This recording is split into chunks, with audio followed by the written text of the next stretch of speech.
Hi my dear students, welcome to Ask a Mock Tet, a platform to solve your queries। तो आज हम लोग MCQ series में organic chemistry के कुछ MCQs के बारे में बात करेंगे। चलिए आप इसको फॉलो कीजिए, आपको काफी हेल्प हो जाएगा फाइनल एग्जाम से पहले।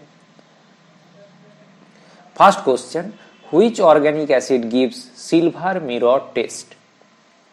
CH3COOH, HCOOH, CH3CH2COOH, CH3CHOH। तो हम लोगों को देखना है सिल्वर मिरर टेस्ट जो होता है वो एक्चुअली एल्डिहाइड के लिए होता है। तो ये एसिड में कौन से एसिड में वो जो एल्डिहाइड ग्रुप प्रेजेंट है, that is formic acid. Formic acid का एक साइड होता है एसिड और दूसरे साइड जो होता है that is CHO। So only formic acid ही सिल्वर मिरर टेस्ट देगा। The general formula for alkanal is CnH2n+1O, CnH2nO, CnH2n-2, CnH2nO2। The answer is CnH2nO। Number of double bond in ethyne is. तो ethyne का double bond कितना है? 1, 2, 3 और 4। Actually ethyne का structure अगर देखेंगे तो this is, so double bond is 2। Answer will be 2।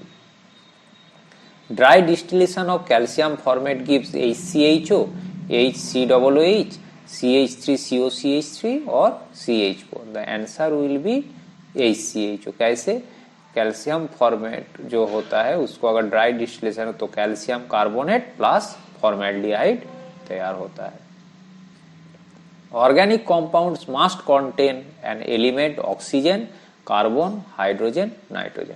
Generally हम लोग जानते हैं कि ऑर्गेनिक कंपाउंड का मेन जो होता है वो कार्बन, उसके बाद हाइड्रोजन, फिर ऑक्सीजन, नाइट्रोजन, ये सब रहता है। तो बेसिक जो यूनिट होता है दैट विल बी कार्बन। तो answer will be carbon. Which of the following is an electrophilic agent? Electrophilic मतलब क्या है? जो इलेक्ट्रॉन को अपने अंदर ले सकता है। ठीक है, तो इसमें इलेक्ट्रॉन डेफिशिएंट कौन है? BF3, NF3, वाटर और नॉन ऑफ दिस। वाटर के अंदर लोन पेयर है तो वो डोनेट कर सकता है।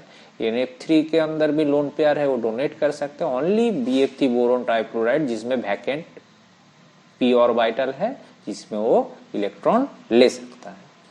So the answer will be BF3. So this is the structure. By which of the following reaction phenol is converted into salicylic aldehyde? Salicylic aldehyde Etard reaction, Kolbe reaction, Reimer Tiemann reaction और Cannizzaro reaction. तो चारों reaction से कौन सी reaction follow करके aldehyde बना सकते हैं? एक्चुअली फेनॉल का रायमार्टिमैन रिएक्शन करके एल्डिहाइड बना सकता है। अगर रिएक्शन देखेंगे, रायमार्टिमैन रिएक्शन होता है क्लोरोफॉर्म और KOH को देकर। क्लोरोफॉर्म KOH मिलके CCl2 कार्बिन फॉर्म होता है, जो फेनॉल के साथ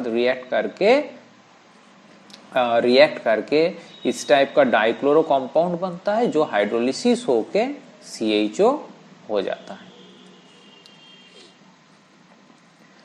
Which one of the following is the main product of the reaction? Chloroform plus O2 अगर लाइट के प्रेजेंस में HCl plus the answer will be CO2 or Cl2, COCl2 or none of this. The answer will be COCl2. Which one is the most basic?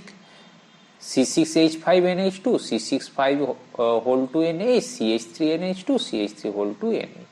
तो इसमें हम लोगों को basicity मतलब क्या है कि जो ज्यादा उसका लोन पेयर डोनेट कर सकता है। ठीक है, कौन ज्यादा डोनेट करेगा और कौन ज्यादा H+ को अट्रैक्ट करेगा? जिसके पास लोन पेयर का एबिलिटी सबसे ज्यादा होगा। अगर हम स्ट्रक्चर देखेंगे तो उसके हिसाब से देखेंगे CH3(2NH) सबसे ज्यादा। क्यों? क्योंकि जो फिनाइल वाला है उसका जो लोन पेयर होगा वो रिंग के अंदर चला जाएगा रेजोनेंस के थ्रू, तो इसके केस में लोन पेयर अवेलेबल नहीं रहेगा। और अगर मिथाइल एमीन और डाइमिथाइल एमीन का बात करेंगे तो इस दोनों में मिथाइल एमीन का प्लस आई इफेक्ट से वो इलेक्ट्रॉन पुश करेगा, तो नाइट्रोजन के ऊपर इलेक्ट्रॉन का डेंसिटी और भी बढ़ जाएगा और नाइट्रोजन का लोन पेयर बेस को मतलब H+ को अट्रैक्ट करेगा। सिमिलरली यहाँ 2 मिथाइल है तो 2 मिथाइल का इलेक्ट्रॉन देने का पावर और भी बढ़ जाता है, इसीलिए सबसे ज्यादा बेसिक होता है dimethyl amine. The generic formula of monohydric alcohol CnH2n plus 1 OH, CnH2n plus 2 OH, CnH2n OH or none of this. The answer will be CnH2n OH.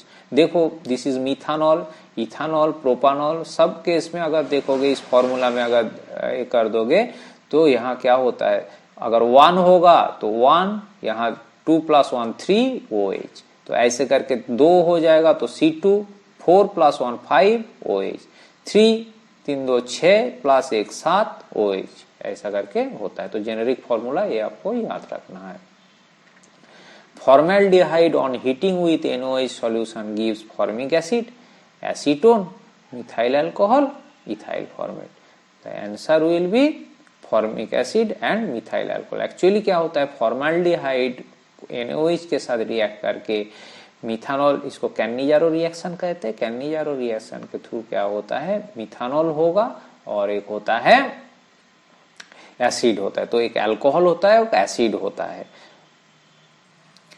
Rate of hydration of the following in aqueous acid will be in the order. So ये तीनों का hydrolysis होना है, कौन सबसे ज्यादा होगा और कौन उसके बाद कौन उसके।